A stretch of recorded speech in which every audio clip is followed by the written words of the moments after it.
ജെയ് അഡ്വാൻസ്ഡിൽ അഖിലേന്ത്യാ തലത്തിൽ 890 റാങ്ക് നേടിയ മിടുക്കനായ വിദ്യാർത്ഥി. കൊല്ലം അഞ്ചൽ കാഞ്ഞിരവല്ലയിൽ സൗദിയിൽ എഞ്ചിനീയറായ സഞ്ജു ടി ജോണിന്റെയും ബെറ്റി അലക്സാണ്ടറിന്റെയും മകനാണ് ഡേവിസ്. +2 പഠനത്തിനൊപ്പം ബ്രില്യന്റിൽ എഞ്ചിനീയറിംഗിൽ എൻട്രൻസ് പരിശീലനം ഓൺലൈനായി നേടിവരികയായിരുന്നു ഡേവിസ്. ഈ വർഷം നടന്ന ജെയ് മെയിൻ പരീക്ഷയിൽ വിദേശത്ത് പരീക്ഷ എഴുതിയവരുടെ വിഭാഗത്തിൽ 1ാം സ്ഥാനം കരസ്ഥമാക്കിയത് ഡേവിസ് എസ് ജോൺ ആയിരുന്നു.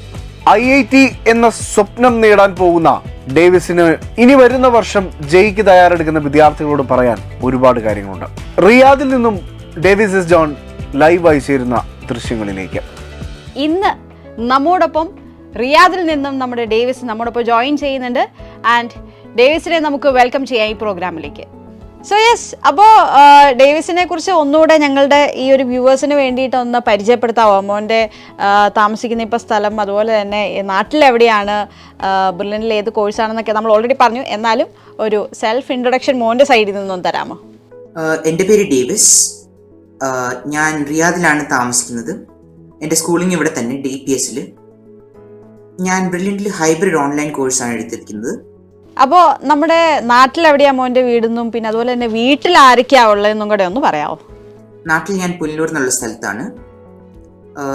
എൻ്റെ അപ്പയുടെ പേര് Saju T John, Saudi electricity കമ്പനിയിൽ വർക്ക് ചെയ്യുന്നു. അമ്മയുടെ പേര് ബെറ്റി അലക്സാണ്ടർ, ഹൗസ് വൈഫാണ്. പിന്നെ സിബ്ലിങ്സ് ഉണ്ട്. ഒന്ന് സിസ്റ്ററാണ്, 7ാം ക്ലാസ്സിലാണ്. പിന്നെ ബ്രദറുണ്ട്, 7 months ആയിട്ടുള്ളൂ, സ്കൂളിൽ തുടങ്ങിയിട്ടില്ല. എപ്പോൾ തൊട്ടായിരിക്കും ഇങ്ങനെ ഒരു എഞ്ചിനീയറിംഗ് ഫീൽഡിലേക്ക് ഡേവിസിന് ഒരു താല്പര്യം തോന്നി തുടങ്ങിയത് എപ്പോഴാണ്? അതുപോലെ അങ്ങനെ നിൽക്കുമ്പോൾ എങ്ങനെയാണ് ബ്രില്യൻറ്റിലേക്ക് ജോയിൻ ചെയ്തത് എന്നുള്ളതൊന്ന് ബ്രീഫ് ചെയ്തൊന്ന് പറയാമോ? എനിക്ക് 8th, 9th, 10th ആ ഒരു സമയത്താണ് ഈ ഒരു ഫീൽഡിലോട്ട് എനിക്ക് ഇൻട്രസ്റ്റ് തോന്നിയത്. അതിന് റീസൺ എന്ന് പറയുന്നത് എനിക്ക് മാത്സ് അത്യാവശ്യം ഇഷ്ടമാണ്. അപ്പോൾ നാട്ടിലത്തെ റിസൾട്ട് ഉള്ളതനുസരിച്ച് ബ്രില്യൻറ്റിലായിരുന്നു എനിക്ക് തോന്നിയത് നല്ലതായിരിക്കുമെന്ന്. അതുകൊണ്ട് ബ്രില്യൻറ്റിലേക്ക് ഞാൻ ജോയിൻ ചെയ്തു.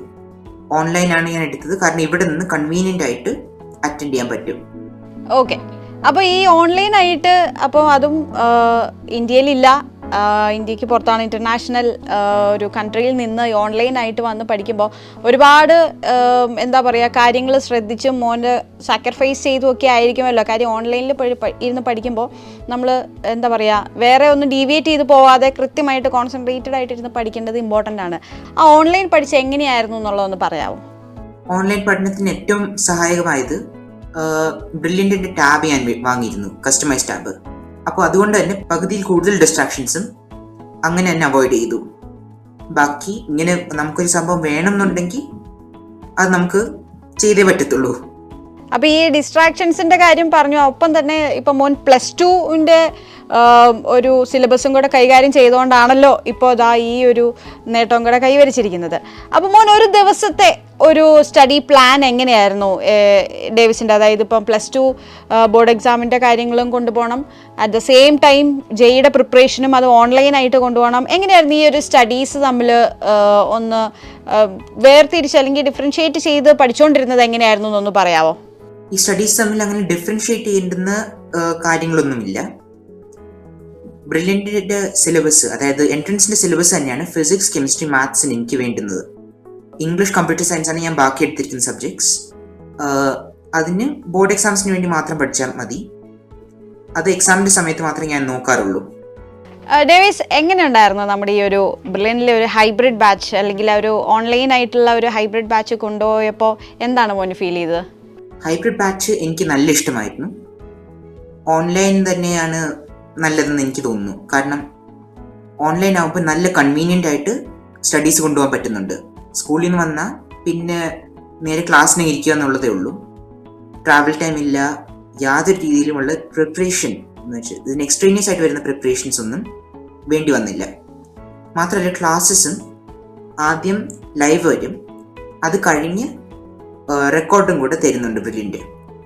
അപ്പോൾ എങ്ങാനും ഒരു ക്ലാസ് കാണാൻ പറ്റിയില്ല എന്നുണ്ടെങ്കിൽ അതിന് പിന്നെ വേറെ സമയത്തിരുന്ന് കാണാൻ പറ്റും റെക്കോർഡിൽ. അപ്പോൾ നല്ലതായിരുന്നു. ഹൈബ്രിഡ് നല്ല എഫിഷ്യൻ്റ് ആയിട്ടാണ് ബ്രില്യൻറ്റുകാർ കൊണ്ടുപോയിട്ടുള്ളത്. ദേവസ്, ഈ ഒരു ഓൺലൈൻ കോഴ്സ് തിരഞ്ഞെടുക്കുമ്പോൾ ഇപ്പോൾ മോൻ പറഞ്ഞു അതിനകത്ത് വീഡിയോ റെക്കോർഡ് സെഷൻ ലൈവ് ഉണ്ട്, അത് പിന്നെ റെക്കോർഡഡ് ആയിട്ട് കിട്ടും, എപ്പോൾ വേണേലും ഇരുന്ന് കാണാം, അങ്ങനെയുള്ള കാര്യങ്ങളുണ്ട്. And at the same time എക്സാംസും ഡൗട്ട് ക്ലിയറൻസ് അങ്ങനെ ഒരുപാട് കാര്യങ്ങൾ ബുർലിൻ്റെ നൽകുന്നുണ്ടായിരുന്നു അല്ലേ? അപ്പോൾ ഈ എക്സാംസിൻ്റെ ഒക്കെ ഒരു പ്രാക്ടീസ് എങ്ങനെയായിരുന്നു ഓൺലൈനായിട്ട് മോൻ കൊണ്ടുപോയിക്കൊണ്ടിരുന്നത്? ഇപ്പോൾ ഫസ്റ്റ് ഈ ഒരു കോഴ്സ് സ്റ്റാർട്ട് ചെയ്യുമ്പം വീക്ക്ലി എക്സാംസ് ആയിട്ട് ചാപ്റ്റർ വൈസ് അങ്ങനെയൊക്കെ ലാസ്റ്റ് വരുമ്പോൾ മോഡൽ എക്സാംസ് ഉണ്ടായിരുന്നു. എങ്ങനെയായിരുന്നു ഓരോ എക്സാംസ് കഴിയുമ്പോഴും ഉണ്ടായിരുന്ന മോഡൽ എക്സ്പീരിയൻസ്? ബ്രില്യൻ്റ് ആദ്യം തൊട്ട് ഇഷ്ടംപോലെ എക്സാംസ് വരുന്നുണ്ടായിരുന്നു. മാം പറഞ്ഞ പോലെ തന്നെ അതിനകത്ത് ആദ്യത്തെ എക്സാംസിനൊക്കെ അത്യാവശ്യം നല്ല മാർക്ക് ഉണ്ടായിരുന്നു. പിന്നെ അങ്ങോട്ട് വരുമ്പം പോർഷൻസ് ഇച്ചിരി കോംപ്ലിക്കേറ്റഡ് ആവും, അപ്പോൾ മാർക്ക് കുറയുകയൊക്കെ ചെയ്യും. കൺസിസ്റ്റൻ്റ് ആയിട്ട് ഞാൻ ഒരിക്കലും എക്സാംസിന് നിന്നിട്ടില്ല. ചിലപ്പം റാങ്ക് താഴ്ന്നു പോയിട്ടുണ്ട്, ചിലപ്പം റാങ്ക് അത്യാവശ്യം നല്ലത് വന്നിട്ടുണ്ട്. പക്ഷെ എക്സാം എഴുതുമ്പോൾ ഉള്ള കാര്യം എന്ന് വെച്ചാൽ അതിനുവേണ്ടി ഒന്ന് പ്രിപ്പയർ ചെയ്ത് സ്ഥലം എന്ന് വെച്ചാൽ പഠിക്കുന്നിടത്തിരുന്നല്ല ഞാൻ എഴുതിയിട്ടുള്ളത്. അത്യാവശ്യം സിൻസിയറായിട്ട് തന്നെ എഴുതിയാൽ അതിൻ്റെ റിസൾട്ട് നമുക്ക് കിട്ടും. ഇതാണ് എൻ്റെ എക്സാംസിനെ കുറിച്ചുള്ള എക്സ്പീരിയൻസ്. ഡൗട്ട് ക്ലിയറൻസും ബ്രില്യൻറ്റ് നന്നായിട്ട് തന്നെ നടത്തിയിട്ടുണ്ട്. ഓരോ ലൈവ് ക്ലാസ് കഴിയുമ്പോഴും അവസാനം അന്നത്തെ പോർഷൻസിൻ്റെ തന്നെ ഡൗട്ട് ക്ലിയറൻസ് ഉണ്ട്. അപ്പോൾ ഒരു ഡൗട്ടും പെൻഡിങ് ആയിട്ട് വെക്കേണ്ടി വന്നിട്ടില്ല. അതോടൊപ്പം തന്നെ ഓരോ ചാപ്റ്ററിൻ്റെ എക്സാംസിന് മുമ്പ് വേറൊരു ഡൗട്ട് ക്ലിയറൻസ് കൂടെ ഉണ്ട്. എക്സാംസിൻ്റെ ഡൗട്ട് ക്ലിയറൻസ് അങ്ങനെ എനിക്ക് ഹെൽപ്ഫുൾ ആയിട്ട് തന്നെ കൊണ്ടുപോകാൻ പറ്റി. മോൻ്റെ ഈ ഒരു സ്റ്റഡീസിൽ ഒരു ദിവസം എങ്ങനെയായിരുന്നു മോന്, എപ്പോഴൊക്കെയാണ് ഈ ഒരു ജെയുടെ പ്രിപ്പറേഷനുള്ള ഒരു ടൈം നീക്കി വെച്ചിരുന്നത് എന്നുള്ളത്, അതിൻ്റെ ഒരു ഡേ ഇൻ മൈ ലൈഫ് പോലെ ഒരു ദിവസം എങ്ങനെയാണ് പ്ലസ് ടുവിന് വേണ്ടിയിട്ടും അറ്റ് ദ സെയിം ടൈം ജെയ്ക്ക് വേണ്ടിയിട്ടുള്ള പ്രിപ്പറേഷൻ എങ്ങനെയായിരുന്നു എന്നൊന്ന് ബ്രീഫ് ചെയ്ത് പറയാമോ? അങ്ങനെ കൺസിസ്റ്റൻ്റ് ആയിട്ടൊരു സ്റ്റഡി പ്ലാൻ എനിക്കില്ല. പക്ഷേ ഇൻ ജനറൽ സ്കൂൾ ഒരു 1 o'clock വരെ ഉണ്ട് ഉച്ചയ്ക്ക്. പിന്നെ തിരിച്ച് വരുമ്പോഴത്തേക്ക് ഒരു 2 o'clock ആവും. അത് കഴിഞ്ഞ് 4:30 തൊട്ട് 6 വരെയാണ് ബ്രില്യൻറ്റിൻ്റെ ക്ലാസ് സൗദി ടൈമിൽ. അപ്പോൾ ക്ലാസ് ഇരുന്ന് കാണുക, ഈ ബാക്കി വരുന്ന സമയം ക്വസ്റ്റ്യൻസ് പറ്റുന്നിടത്തോളം ചെയ്യുക എന്നുള്ളതാണ് എൻ്റെ സ്റ്റഡി പ്ലാൻ. ഓക്കെ, മോൻ കൂടുതലും കംഫർട്ടബിൾ ആയിട്ടുള്ള ഒരു ദിവസത്തെ ആ ഒരു കംഫർട്ടിനനുസരിച്ചുള്ള ഒരു സ്റ്റഡി പ്ലാൻ ആയിരുന്നു മുന്നോട്ട് പോയിക്കൊണ്ടിരുന്നത് അല്ലേ? ഗുഡ്. അപ്പോൾ ഈ ഒരു ക്വസ്റ്റ്യൻ പേപ്പർ ചെയ്യുകയായിരുന്നു കൂടുതലെന്ന് മോൻ പറഞ്ഞു. കൂടുതലും നമ്മുടെ പ്രീവിയസ് ഇയർ ക്വസ്റ്റ്യൻ പേപ്പേഴ്സ് ആയിരുന്നോ മോൻ എഴുതിക്കൊണ്ടിരുന്നത്, അതോ അല്ലാതെ മോഡൽ എക്സാംസ് നമ്മുടെ ഓൺലൈൻ പ്ലാറ്റ്ഫോമിൽ അവൈലബിൾ ആയിട്ടുള്ള ഓൺലൈൻ എക്സാംസ് എല്ലാം സോൾവ് ചെയ്ത് പോവായിരുന്നു? ഏതായിരുന്നു കൂടുതലും ചെയ്തിരുന്നത്, previous year or model exams? Model exams brilliant എല്ലാ മോഡൽ എക്സാംസും ഞാൻ ചെയ്തിട്ടുണ്ട്. പക്ഷേ പ്രീവിയസ് ഇയർ ക്വസ്റ്റ്യൻസ് ആയിരുന്നിരിക്കണം ഞാൻ കൂടുതൽ ചെയ്തിട്ടുള്ളത്. കാരണം കഴിഞ്ഞ 4 വർഷത്ത് 2022, 2023, 2024, 2025 എന്നുള്ള വർഷങ്ങളിൽ എല്ലാ JEE ക്വസ്റ്റ്യൻസും ഞാൻ ചെയ്തിട്ടുണ്ട്. അപ്പോൾ പ്രോപ്പർ മോഡൽ എക്സാംസ് എന്നുള്ള രീതിയിൽ ഞാൻ കൂടുതൽ ചെയ്തിട്ടുള്ള പ്രീവിയസ് ഇയർ ക്വസ്റ്റ്യൻസ് തന്നെ. പക്ഷേ എക്സാംസ് ടോപ്പിക് വൈസ് എക്സാംസ് എന്നുള്ളത് ഞങ്ങളുടെ ക്ലാസ്സിൻ്റെ കൂടെ തരുന്നത് തന്നെയാണ് ഞാൻ ചെയ്തിട്ടുള്ളത്. ഡേവിസ്, ഈ ഒരു പഠനത്തിനിടയിൽ എപ്പോഴെങ്കിലും മോനൊന്ന് സ്ട്രെസ്ഡ് ഔട്ട് ആയിട്ടുണ്ടോ? അതായത് ഇപ്പോൾ ഓൺലൈൻ ആയതുകൊണ്ട് തന്നെ എന്തെങ്കിലും ഇൻ ബിറ്റ്വീൻ ഒരു എക്സോസ്റ്റഡ് ഫീൽ, എനിക്കിത് മടുപ്പ് തോന്നുന്നു, അല്ലെങ്കിൽ ലൈവ്ലി അല്ലാത്ത, അല്ലെങ്കിൽ എനിക്ക് ആ ഒരു നേരിട്ട് നിന്ന് അറ്റൻഡ് ചെയ്യാൻ പറ്റാത്തതുകൊണ്ട് തന്നെ ഒരു മടുപ്പ് തോന്നുന്നു, അങ്ങനെ എന്തെങ്കിലും ഒരു ഇടയ്ക്കൊരു ലാഗ് വല്ലതും വന്നിട്ടുണ്ടായിരുന്നു? അങ്ങനെ ഒരു സ്ട്രെസ് ഉണ്ടായിട്ടുണ്ടെങ്കിൽ എങ്ങനെയാണ് മോൻ അത് ഹാൻഡിൽ ചെയ്തിട്ടുണ്ടായിരുന്നത്? അങ്ങനെ ഡീമോട്ടിവേറ്റഡ് ഒരുപാട് ഞാൻ ആയിട്ടില്ല. പക്ഷേ പലപ്പോഴും വന്നാലും അതിനെ നമ്മുടെ ലക്ഷ്യമാണല്ലോ നമുക്ക് ഇമ്പോർട്ടൻറ്റ്. മോട്ടിവേഷൻ്റെ ഒരു സോഴ്സ് തന്നെയാണല്ലോ IIT എന്ന് പറയുന്നത്. അപ്പോൾ മോൻ്റെ പാരൻസിൻ്റെ support throughout this year ഈ ഒരു പ്രിപ്പറേഷന് വേണ്ടിയിട്ട് എങ്ങനെയൊക്കെ ആയിരുന്നു പാരൻസിൻ്റെ ഒരു സപ്പോർട്ട്? പേരൻസ് എനിക്ക് നല്ല സപ്പോർട്ട് തന്നെയായിരുന്നു. ഇതിന് വേണ്ടുന്ന എല്ലാ ഹെൽപ്പും എൻ്റെ പേരൻസ് എനിക്ക് തന്നിട്ടുണ്ട്. പക്ഷേ കൂടുതൽ ഹെൽപ്പ് ചെയ്തത് എൻ്റെ മദർ തന്നെയാണ്. എൻ്റെ മദറായിരുന്നു ഇതിൻ്റെ റിസൾട്ട് എല്ലാം നോക്കുന്നതും.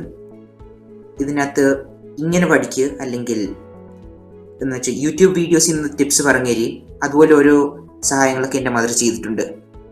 ഡേവിസ്, നമ്മുടെ ഈ ഒരു ഓൺലൈൻ കോഴ്സിൻ്റെ ഒരു മെയിൻ ഹൈലൈറ്റ് എന്ന് പറയുന്നത് ഓരോ എക്സാംസ് കഴിയുമ്പോഴും ഉണ്ടായിരുന്ന റിസൾട്ട് അനാലിസിസ് ആണ്. അപ്പോൾ എല്ലാ കുട്ടികളും അതിനെക്കുറിച്ച് പറയാറുണ്ട്. അപ്പോൾ മോൻ എങ്ങനെയാണ് ഓരോ എക്സാംസ് കഴിയുമ്പോഴും ഉള്ള റിസൾട്ട് അനാലിസിസ്? അത് കഴിഞ്ഞിട്ട് നമ്മുടെ ഡയറക്ടേഴ്സിൻ്റെ ഒരു മോട്ടിവേഷൻ ഉണ്ട്, അതോടൊപ്പം തന്നെ നിങ്ങളുടെ ക്ലാസ് ടീച്ചറിൻ്റെയും കോർഡിനേറ്റേഴ്സിൻ്റെയും സപ്പോർട്ടും കാര്യങ്ങളും ഒക്കെ എങ്ങനെയായിരുന്നു എന്ന് പറയുമോ?